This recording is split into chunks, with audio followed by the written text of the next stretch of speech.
कि फितने फूट पड़े जब भारत की इस धरती पर अंग्रेज की फितने फूट पड़े जब अफरीकों की शरारत पर देवबंद के अकाबिर टूट पड़े सर जोड़ के बैठे आपस में आजादी की बुनियाद।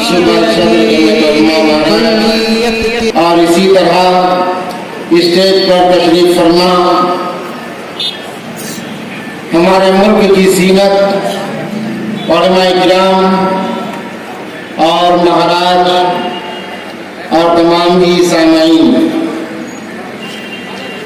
मैं सबसे पहले तालुका जमीयत उलमा गंगाखेड़ और उनके तमाम ही ओहदेदारान व अरकान की खिदमत में मुबारकबाद पेश करता हूँ कि उन्होंने गंगाखेड़ की जमीन पर भारतीय स्टेज सजाया है और इस मकाम से जमीयत उलमा की सोच उन्होंने मुल्क के सामने पेश की है। जमीयत उलमा अपनी रोज़ी अव्वल से मुत्तहदा कौमियत का नजरिया पेश करती आई है कि हिंदुस्तान में रहने वाले तमाम ही बाशिंदान इख्तिलाफ मज़ाहिब और इख्तिलाफ नजरियात के बावजूद वो एक कौम है और वो वतनी और मुल्की एतबार से भाई भाई हैं। जहाँ तक जमीयत उलमा की तारीख और कारनामों का सवाल है, मेरा अपना मानना यह है कि इसके कारनामों और इसकी तारीख से मुसलमानों से ज्यादा इस मुल्क के और हमारे अपने बिरादरान वतन वाकिफ है।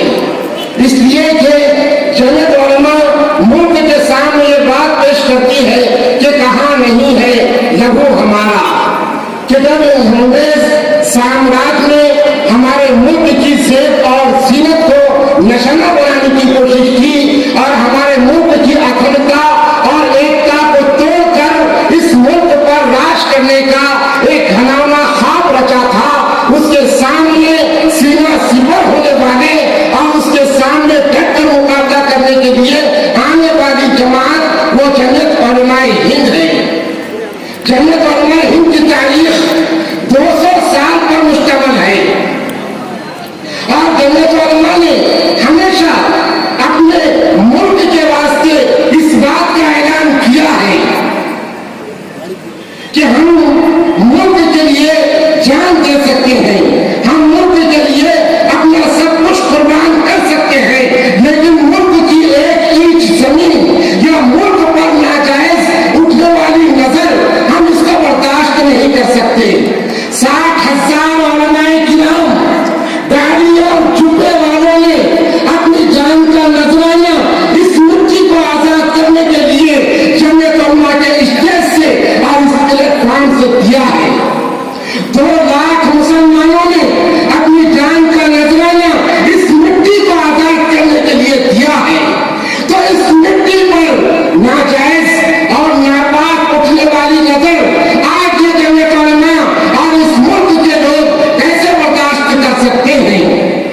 तो गुलहार रंगारंग से है जीनत चमन, ये जमीयत उलमा का नारा है।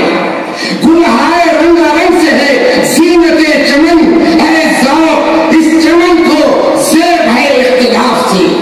जहाँ तक इंसानियत की खिदमत का सवाल है, मुल्क की इंसाफ पसंद आंखों ने भी देखा है और मुल्क की मुतासिब आंखों ने देखने के बाद अपने तासुब को बनाए ताक रखकर जमीयत उलमा की खिदमत का इकरार किया है कि जमीयत उलमा इंसानियत की बुनियाद पर इस मुल्क के अंदर काम करती है, वो नजर की बुनियाद पर काम नहीं करती। हमारे मुल्क में जहाँ कहीं मिट्टी के दुश्मनों ने मुल्क की फजा को मजमून करने की कोशिश किया, वहाँ खादिम की हैसियत से जमीयत उलमा आगे आई और मुल्क के रहने वालों का दिफा किया और उनकी खिदमत की। और आज भी बातें कहने के लिए बहुत ज्यादा है, लेकिन वक्त की नज़ाकत का मुझे बड़ा एहसास है और इस स्टेज पर महाराष्ट्र का नहीं, हमारे मुल्क की जनता का खादिम हाफिज नदीम सिद्दीकी वो तशरीफ फरमा है। ये सूबाई सदर है महाराष्ट्र के, लेकिन इनकी खिदमत मुल्क पर मुखीत है और दिगर सूबेदार के सुदूर हजरत के पास आकर लाखे अमल लेते हैं और दिगर सूबेदार की मजलूम इंसानियत अपनी मजलूमियत की हालत में हजरत की तरफ देखती है और मोदी की शक्ल में आकर वो अपनी विपदा पेश करती है। वो है हाफिज नदीम अहमद सिद्दीकी। मैं इनकी खिदमत को बयान करता कि मुस्तकिल जमीन की खिदमत है, लेकिन वक्त इसकी इजाजत नहीं देता।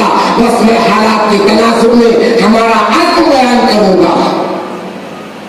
इस मुल्क की जमीन को तिरछी नजर से देखना यह आसान नहीं है, यह सस्ता नहीं है, महंगा पड़ेगा अगर कोई देखता है, इसलिए कि हमने ठानी है कि ये शमा ना बुझने देंगे। ये ताकत है हिंदू और मुसलमानों की, ये ताकत है मुल्क के तमाम मज़ाहिब के मानने वालों की। इस ताकत को अगर तुमने पायमाल किया, खुदा की कसम, न नुकसान मुसलमानों का होगा, न नुकसान हिंदुओं का होगा, नुकसान इस मुल्क का होगा। इसलिए कि ये मुल्क हम तमाम का है। हिंदू मुसलमानों पर जुल्म करके मुसलमानों का नुकसान नहीं कर सकते और मुसलमान हिंदू भाइयों पर ज्यादती करके हिंदुओं का नुकसान नहीं कर सकते। वो अपने मुल्क के गद्दार तारीख के सफात में शुमार होंगे। इसलिए कि हम किसी को मुल्क से निकाल नहीं सकते। सदियों की कुर्बानियां मिट्टी की जमीन के अंदर शामिल है। इसलिए आओ हम सब मिलकर कहें, हमने ठानी है कि ये शमा ना बुझने देंगे, हमने ठानी है कि ये शमा ना बुझने देंगे। उमर भाई इसको